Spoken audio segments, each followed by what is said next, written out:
Minsan nang naging pulutan sa iba't ibang kwentuhan kung essential bang maituturing ang lugaw. Naging puntirya rin ito ng issue na ipinukol kay Vice President Leni Robredo nung siya'y tumakbo noong 2016 elections. Pero ang lugaw na sinisino-sino ng ilan naging laman tiyan ng 500 residente ng San Simon, Pampanga. Sila ang mga nabigyan ng libreng lugaw, tinapay at itlog ng mga volunteer ni Presidential Aspirant Vice President Leni Robredo. Malaking tulong umano ang mga naipamahaging lugaw upang maitawid ang kani-kanilang almusal.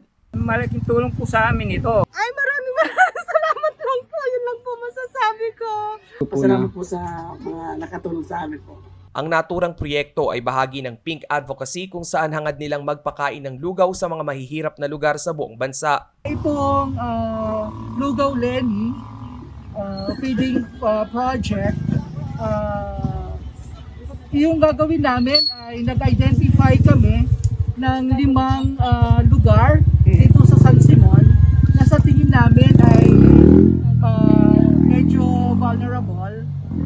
Sila yung mga mas nangangailangan ng tulong. So sila yung aming tinarget. Lahat umano ng naipamahaging lugaw, tinapay at inumin ay mula sa donasyon ng iba pang kapangpangang Robredo supporter. Galing na po tayo doon sa 12 doon sa San Pedro. Ngayon po kasalukuyan nandito tayo sa Katmon area ng San Juan. Pagkatapos po natin dito ay didiretso tayo doon sa area ng Manabac sa San Isidro naman. Meron din pong parang slum area doon na bibigyan natin. Tapos po, didiretso tayo doon sa San Simon Villas, sa may San Pablo Propio naman.